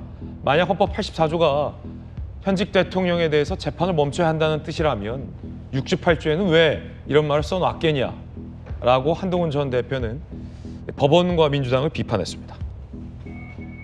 자, 그러자 박주민 의원이 한동훈 전 대표에 반박했어요. 헌법 68조 2항에 대통령 당선자라고 명시되어 있다. 대통령과 지위가 다르다. 법 공부 좀 다시 하고 오라. 박주민 의원은 이렇게 반박하기도 했습니다. 이재명 대통령의 최측근인 정성호 의원이 재판 중지는 필요하다. 입법적 정의가 필요하다라고 말한 바 있습니다. 들어보시죠. 현직 대통령은 헌법상 국가원수이기 그렇기 때문에 그 직무를 안정시키기 위한 거예요. 그러면 그렇게 재판받는 것뿐만 아니라 기존에 재판받던 것도 확정되지 않은 것은 중단시키라는 겁니다. 이게 절대적인 다수설이에요. 그래서 대통령의 경우에는 진행 중인 재판 중지한다라고 하는 형사소송법을 정리해갖고 입법적으로 깔끔하게 해결하는 게 전 필요하다고 봅니다. 네. 그 공직선거법 위반을 갖다가 조희대 대법원장이 사법 역사상 전무후무하게 신속하게 처리해갖고 사법적으로 후보 자격을 박탈하려고 했지 않았습니까? 저는 그런 또 재판장이 안 나오리란 법이 없으니까 세상에. 그렇기 때문에 저는 입법적으로 해결해 놓는 게 전 낫다고 생각합니다. 이 발언에 대해서 한동훈 전 대표가 이렇게 지적했습니다. 대한민국에 아직 할 일하는 판사들이 더 많다고 믿는다. 민주당도 그걸 두려워하니 권력형 위헌 입법으로 확인 사살하겠다는 것이다. 결국은 재판중지법 통과시키겠다라는 정성호 의원의 발언은 한동훈 전 대표가 이렇게 비판한 겁니다. 민주당이 이걸 두려워하니 권력형 위헌 입법으로 확인 사살하겠다는 것이다. 그 말은 헌법 84조에 대해서 명확하지 않은데 재판을 중지시키고 있다라는 한동훈 전 대표의 기존 입장이 다시 한번 강조된 것으로 보입니다. 박수현 의원님, 네. 어제 저희 페이스북에서 박수현 의원님 입장도 저희가 소개해드렸는데 예. 그렇기 때문에 입법으로 그 확실히 현직 대통령의 재판은 중지시켜야 된다라는 게 보완돼야 한다라는 박수현 의원님 입장을 소개해드렸거든요. 정성호 의원도 비슷한 의견을 얘기했어요. 자, 그러자 이 두 분에 대한 재반박으로 한동훈 전 대표가 권력형 입법 확인 사살이다 라고 다시 비판을 했어요. 어떻게 보십니까? 그러니까 저는 뭐 법률 전문가도 아니고 다만 국민의 평균적인 눈높이는 이러지 않을까라는 말씀을 드리는 건데요. 뭐 생각해 보십시오. 이 대통령 선거 전에 이 문제가 제기가 되어서 엄청난 공방들이 서로 있었잖아요. 다시 말해서 대체적으로 주권자인 국민들께서는 이재명 대통령을 선출을 하게 되면 이런 문제가 있을 거를 다 인식하고 있는 상태에서 투표를 하신 거예요. 주권자의 선택이시죠. 그렇기 때문에 이것이 어떤 입법 미비로 명확하게 규정이 되어 있지 않다면 그런 상태에서도 국민들이 정보를 알고 판단을 했다면 이 해석은 주권자의 선택으로 해석을 해서 임기 5년 동안은 국정 운영의 안정성, 임기 보장 이런 측면에서 국가가 얻을 이익이 크기 때문에 이 부분은 그렇게 해석하는 것이 맞다. 이 문제는 결론이 난 것이다 이렇게 보는 것이죠. 그러나 다만 이 미국 예를 이태규 전 의원님께서 말씀하셨지만 미국은 명확했잖아요. 유죄유대 임기 중 재판하지 않는다는 것이고 임기가 끝나면 이것은 재판이 이어진다는 것을 합의하고 있는 내용이라고 본다면 우리도 그런 정도로 합의하는 것이 맞지 않냐는 생각이고요. 한동훈 전 위원장께서는 제가 비판하는 것은 뭐냐면 그렇게 국민이 합의해서 선출하는 것인데 이렇게 자꾸 문제를 제기해서 공방으로 가게 되면 민주당은 그렇다면 이 문제를 국정 운영의 안정성을 보장해드리기 위해서 이 문제는 그렇게 하면 다수당이 입법 독주한다는 비판을 받도록 명확히 할 수밖에 없다. 그런 환경을 자꾸 만들지 말라고 이야기한 거예요. 합의된 건데. 다만 이런 비판이 이제 앞으로 국민이 지켜보시면 될 겁니다. 한동훈 비대위원장이 얘기한 건 논외로 하고요. 이렇게 됐는데도 불구하고 민주당이 임기 중에 입법을 명확히 해서 만약에 대통령 임기가 끝났는데 그 이후에도 이것을 어떤 보장하려고 하는 그런 시도를 한다. 이렇게 됐을 때는 어떻게 평가할 거냐. 이 문제가 남은 거 아니겠습니까? 그래서 민주당은 일단 이 12일 날 예정이 돼 있던 그런 본회의를 지금 연기를 하며 처리하지 않기로 입장을 정한 것 아닙니까? 그러니까 이 문제는 사법개혁이라고 하는 전체의 틀 속에서 차분하게 많은 것들을 논의를 해야 하고 그다음에 국민의 선택으로 주권자의 선택으로 이 문제는 권위 있게 임기 5년의 안정적 보장은 결론이 난 문제이므로 한동훈 비대위원장께서 굳이 본인의 법 지식을 자랑하고 싶은 그런 욕심이 아니라면 이 문제는 제기하지 않는 것이 본인들에게도 유리한 것이다. 저는 그렇게 생각을 합니다. 네. 그러자 한동훈 전 대표가 이렇게 반박글을 올렸습니다. 표 몇 표 더 받았다고 죄가 없어지면 민주주의가 아니다라고 말이죠. 표를 더 받았다고 죄가 없어지면 민주주의가 아니다. 제가 한 말이지만 상식에는 저작권이 없으니 민주당이 써도 된다라고 했습니다. 이 말은 김민석 총리와 2023년 2월 과거 대정부 질문 때 오고 갔던 발언이기도 합니다. 들어보시죠. 표를 더 받았다고 죄가 없어지면 민주주의가 아니다. 한동훈 장관의 명언 맞죠? 동의 안 하십니까? 동의하실 것 같은데요? 저는 동의도 하고요. 그 말을 듣고서 대통령 부인 수사 지연에 대해서 말씀하시는 줄 알고서 역시 한동훈이나 이랬는데 아니더라고요. 선거에 이겼다고 야당은 100대를 때리고 대통령 부인은 한 대도 안 때리고 수사도 안 한다. 이런 여론이 조사마다 50%를 넘는데 그렇게 보는 국민이 바본가요? 거기에 대해서 사법 시스템에 따라서 처리되면 될 문제고요. 결국 이 발언이 한동훈 전 대표가 다시 올리면서 이 김민석 총리와 이재명 정부를 향하고 있는데 표를 몇 표 더 받았다고 죄가 없어지면, 죄를 묻지 않으면, 즉 뭐 재판을 멈추면 민주주의가 아니다. 한동훈 전 대표 이렇게 쓰고 싶었던 것 같아요. 정익주변에서는 어떻게 보십니까? 글쎄요, 뭐 많은 말이고요. 그런데 그 법률가들이 착각하는 게 있어요. 그 착각하는 게 뭐냐면은 법이 정치 위에 있다라고 생각을 하는데 정반대입니다. 정치가 법 위에서 있는 거고요. 그렇기 때문에 그 정치가가 법률가보다 한 단계 더 위에 있는 거 아니겠습니까? 정치를 종합예술이라고 하잖아요. 이게 간단한 문제예요. 아무리 해석론적으로 그 법제처에 그 헌법주석서에 소추는 기소다 저 같은 사람들이 백날 이야기해봤자 여기 박수현 의원님 같은 분들이 민주당 의원들이 쭉 모여가지고 형사소송법 개정해버리면요. 저희 같은 사람은 더 이상 할 말이 없는 거예요. 약간 요즘 좀 무기력하세요? 뭐 원래부터 그랬습니다. 아니 오늘 약간 좀 무기력해 보이시는 것 같아서 드리는 질문이에요. 뭐 저야 뭐 제가 뭐 힘이 있었겠습니까? 네. 아니 그렇기 때문에 그 제가 봤을 때 만약에 한동훈 그 전 대표가 법무부 장관이나 변호사나 그런 입장에서라고 한다면 저런 이야기가 굉장히 설득력이 있을 수가 있는데 정치를 하시려고 하는 사람 입장에서 저런 말씀을 하시는 거는 맞는 말인데 그게 맞는 말인가 그런 생각을 할 수밖에 없다. 그런 생각이 들고요. 그다음에 어쨌든 제일 중요한 거는 대한민국 국민들이 49%가 넘는 지지율로 이재명 대통령을 뽑았는데 이재명 대통령 뽑았을 때 이런 하자가 있는 분이라고 하는 걸 모르고 뽑았습니까? 그렇지 않단 말이죠. 그러니까 현실을 인정하는 건 필요하지 않나 하는 생각이 듭니다. 지금 국민의힘이 재판 연기에 관련해서 서울 고법 앞에서 의총을 갖고 있습니다. 들어보시죠. 공정한 나라가 아닙니다. 사법부는 가슴에 손을 얹고 말해야 합니다.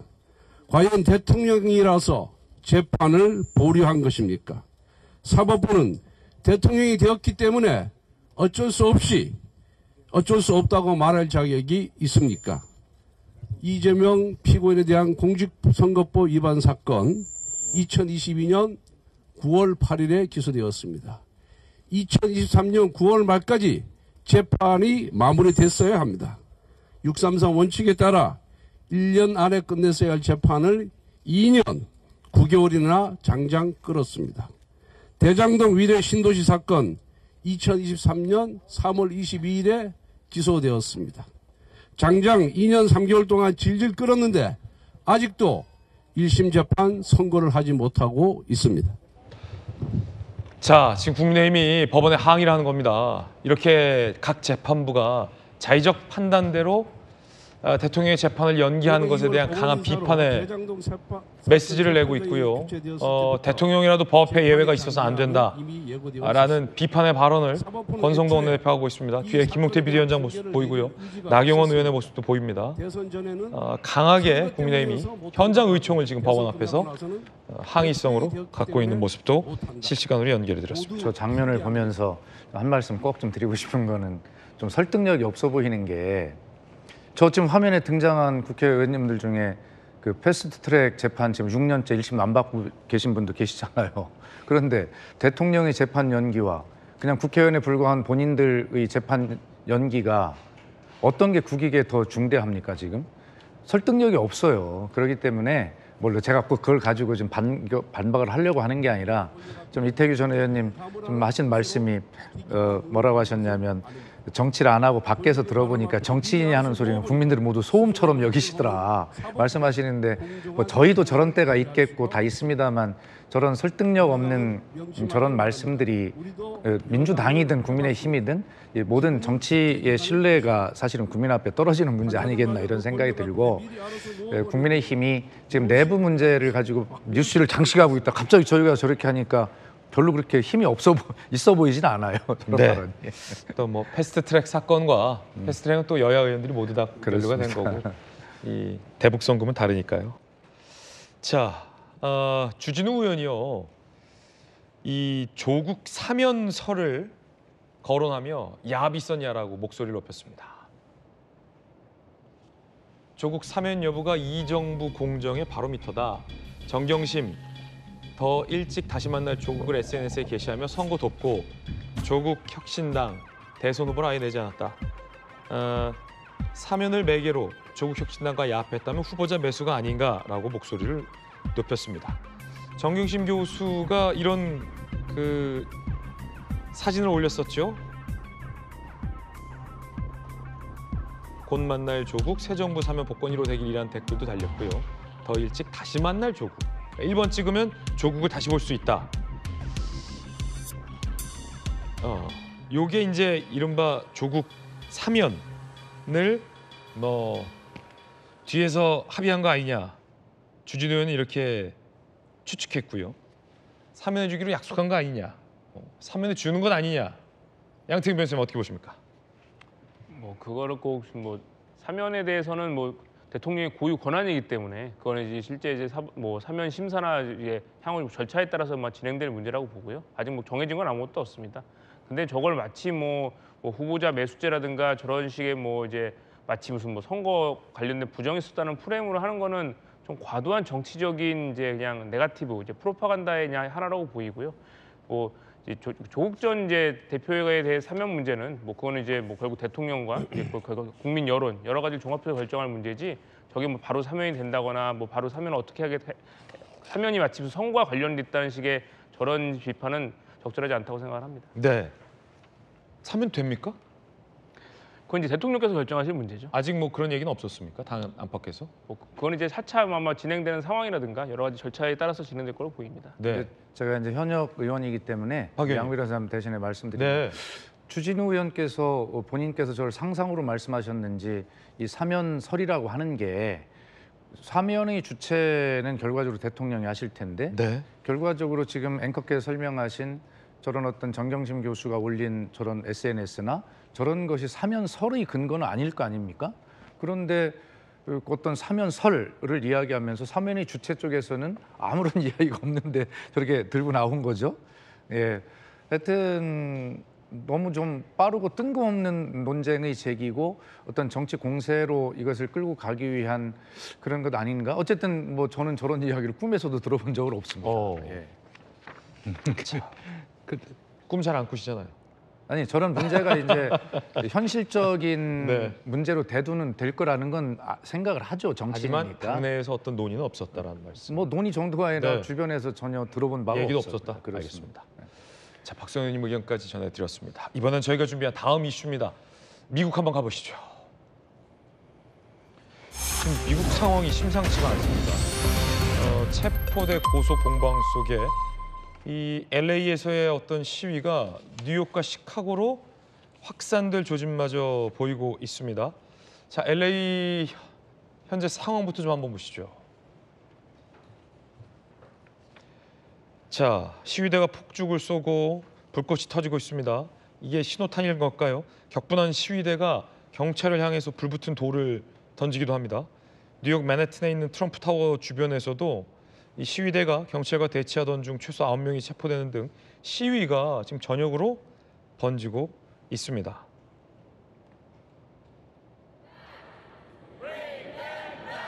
자, 트럼프 정부는 불법 이민자를 체포, 구금, 추방을 하겠다라는 불법 이민자 단속을 하고 있고요. 이에 반발하는 이 시위대 수천 명이 LA에서 투입된 주방위군 군대와 대치하고 충돌하는 상황까지 벌어지고 있고요. 트럼프 정부는 이 해병대도 투입하겠다라고 밝히고 있습니다. 자, 그 가운데 이 LA가 소속돼 있는 캘리포니아의 주지사, 민주당 소속인데요. 트럼프 대통령과는 정반대의 정당이죠. 이 개빈 뉴섬 캘리포니아 주지사가 트럼프 대통령에게 반기를 들었습니다. 주방위군 4,000명 투입 명령, 해병대 700명 투입, LA 시위 강경 진압 정책을 밝혔고요. 자, 그러자 개빈 뉴섬 캘리포니아 주지사가 불법적인 군 배치 막아달라는 긴급 신청 제기, 법원은 즉시 막아야 한다라며 가처분 신청을 했습니다. 트럼프를 제소하기도 한 겁니다. 자, 그러자 트럼프 대통령이 자꾸 이렇게 방해하면 개빈 뉴섬 캘리포니아 주지사를 체포하자라는 의견에 찬성한다라고 체포설까지 압박을 했습니다. 트럼프 대통령 얘기 들어보시죠. What crime has Governor Newsom committed? A crime has he committed? I think his primary crime is running for governor because he's done such a bad job. And right around the time that we were walking in here, the governor and the state attorney general said that they're going to sue you. Well, you know, it's interesting. If we didn't do the job, that place would be burning down just like the houses burned down. I think Gavin, in his own way, is probably happy I got involved. He should only be happy I sent in the military because if I didn't send him in, you would have had a problem. 그러니까 트럼프 대통령과 이 캘리포니아 주지사의 인식이 정반대 다른데 박수현 의원님 더 잘 아시겠지만 이 캘리포니아라는 데가 미국 민주당의 텃밭이고 그러다 보니 미국 민주당의 대권 주자인 이 개빈 뉴섬 캘리포니아 주지사가 트럼프 대통령과 굉장히 척을 지면서 정치적 어떤 대립 상황도 좀 맞물린 것 같은데 그렇게 봐야 되겠죠. 트럼프 대통령 인식은 지금 속으로 나한테 고마워할 거면서 괜히 겉으로 저런다. 지금 이걸 그냥 대놓고 얘기해요. 나 아니면 너 이거 해결 못해. 뭐 이런 말 아니겠습니까? 이게 모든 것이 다 이제 종합적으로 얽혀 있다고 이제 봐야 되고 정치인들의 속내를 읽는 것은 참 어려운 일이죠. 그러나 국내 정치로도 봐도 평균적인 이 국민의 눈높이로 보면 사실은 정치인들이 명심해야 될 게 다 훤히 보인다는 거예요. 그런데 정치인들만 자기들이 복잡한 계산을 하고 뭔가 남는 계산을 하는 것 같지만 사실 보면 투명하게 다 지나고 보면 보인 거거든요. 부끄럽게 생각을 해야 되는데 어쨌든 미국의 정치 전체적인 모습이 저런 어떤 불안한 모습들을 보이면서 좀 저는 정치인으로서 이재명 정부의 초기의 안정적인 안착이라고 하는 이 주제가 굉장히 걱정이 되는 그런 상황이거든요. 또 미국도 내년 11월이면 이제 중간 선거로 들어가기 때문에 여기서 치열한 그런 아주 생사를 거는 싸움이 걸리고 그것이 미국 정치의 불안정, 그다음에 그것이 국내 정치로 연결되는 이 구조가 굉장히 좀 우리 국민들에게 희망보다는 불안의 어떤 요소로 자꾸 작용하는 것 같아서 저런 남의 나라 이야기지만 굉장히 우리 문제와 연관을 깊게 해서 보면 굉장히 걱정되는 측면들이 많은 것입니다. 네, 이 굉장히 좀 흥미로운 현상인데 이태규 의원님. 그 어쨌든 정치적으로 평가를 받을 것 같아요. 중간 선거든 아니면 그보다 더 빠를 땐 트럼프 대통령은 불법 이민자를 단속하겠다라는 걸 내세웠고 이에 반발하는 수천 명의 시위대가 연방 정부의 어떤 재산이죠. 건물을 둘러싸고 시위를 좀 격렬하게 하자 군대 투입을 승인했어요. 그리고 이제 캘리포니아 주지사는 이에 반기를 들었는데 이걸 이제 미국 국민들이 어떻게 평가하느냐. 군대를 투입했다라는 트럼프 대통령의 이 조치와 명령을 미국 국민들이 어떻게 평가할 거냐가 되게 중요한데 지지층은 뭐 굉장히 결집하고 있다 이런 얘기도 나오고요. 일단 그 불법 그 이민 체류자 체포해서 추방하겠다고 하는 것이 트럼프 정부의 사실 중요한 국정 과제 중에 하나입니다. 이것을 지금 트럼프 대통령이 아까 말씀하신 대로 민주당의 텃밭인 캘리포니아 LA에서 이걸 강력하게 집행하고 있는 거거든요. 저는 이걸 통해서 저는 트럼프의 지지층들을 저는 결집할 수 있다고 봅니다. 지지층들은 환호할 거다. 예, 아마 트럼프도 아마 그 부분 특히 이제 그 중하위층 백인들 또 그다음에 기존에 이제 합법적으로 들어와 있는 이제 히스패닉 계열들 이런 부분들이 이제 불법 체류자나 이런 분들이 왔을 적에 본인들이 어떤 그 취업이나 뭐 이런 부분에 영향을 받기 때문에 지금 트럼프 정책을 지지하고 있는 거란 말이에요. 저는 이제 그런 부분에서 충분히 지금 그걸 노리고 있는데 반면 이제 이 캘리포니아 주지사 같은 경우에 이제 자기 텃밭에 와서 이제 지금 트럼프가 쉬운 얘기 막 이제 난장판을 벌여놓은 거잖아요. 이 부분을 자기 용납할 수 없는 거죠. 용납할 수 없는데 지금 아마 법률적으로는 아마 그런 것 같습니다. 트럼프가 주 방위군을 투입한 부분이 법률적으로 맞느냐 안 맞느냐 지금 이 부분에서 이제 그 주지사가 이의를 제기하고 있는 것 같고 그다음에 미국 법률에 의하면 지금 주 방위군을 주지사의 건의 없이 대통령이 직접 이렇게 투입시킨 부분에서 그 조항이 좀 안 맞다는 거거든요. 그 부분 나중에 이제 법원에서 다툴 문제지만 이번에 이제 그 뉴섬 주지사 같은 경우는 지금 민주당이 작년에 저기 대선 패배 이후에 사실 리더십 공백 상태거든요. 그 질이 멸렬하고 있습니다. 이랬을 적에 이제 강력하게 트럼프하고 맞대결하는 모습을 보여줌으로 해서 민주당 지지층들의 관심을 자기가 좀 받을 수 있겠다, 이런 정치적인 계산도 저는 약간 좀 있지 않겠느냐. 그렇군요. 이렇게 생각이 드는데 이제 실질적으로 이제 시위가 더 격화돼서 가령 우리가 92년도에 이제 그 LA 폭동 같은 이런 문제가 벌어졌을 적에는 그때 이제 미국의 내란법을 적용해서 군을 이제 투입을 하기 시작했는데, 만약에 그런 상태까지 갔을 적에 정치적인 득실이나 영향은 어떻게 될지 아무도 예측을 못하는 거죠. 그래서 이것이 정말 이제 군의 투입, 주 방위군 가지고 안 돼서 정규군을 투입해야 되는 상황까지 가야 되느냐, 이런 부분은 우리가 조금 지켜봐야 될 문제라고 봅니다. 예. 그런가 하면 이 트럼프 대통령의 불법 이민 단속 정책에 최근 사이가 틀어졌던 일론 머스크가 강하게 공개 지지를 하고 나섰습니다. 그러자 트럼프 대통령도 누그러졌습니다. 들어보시죠. So we had a good relationship, and I just wish him well, very well, actually. On Elon Musk, do you plan to speak to him on the phone anytime soon? I haven't really thought about it, actually. I would imagine he wants to speak to me. I would think so. And maybe he was already called, but I'd have no problem. 자, 그러자 트럼프 대통령의 발언에 일론 머스크가 하트를 눌렀다고 합니다. 우리는 좋은 관계였다 발언 게시글에 공유를 하자 누군가 거기에 하트를 눌렀다고 합니다. 머스크가 이 화해의 시그널을 보내고 있다는 거예요. 트럼프 비난글을 다 삭제했다고 합니다.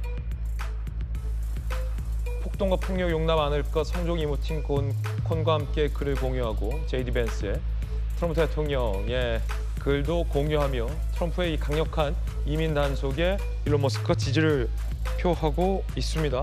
두 사람 사이가 다시 관계 회복이 되는 거 아니냐라는 관측도 나오고 있습니다. 자, 그러자 또 테슬라의 주가가 다시 회복됐다라는 뉴스도 나오고 있습니다. 그런가 하면 고령의 트럼프 대통령이 이 계단을 오르다 휘청이는 모습도 포착됐다고 합니다. 자, 에어포스 1이죠. 이렇게 전용기를 타다가 살짝 삐끗한 모습도 포착이 됐지만 바이든 전 대통령과 달리 트럼프 대통령은 바로 아무 일도 없었다는 듯, 자, 표정 하나 변하지 않고 다시 전용기에 오르는 모습도 포착이 되고 있습니다.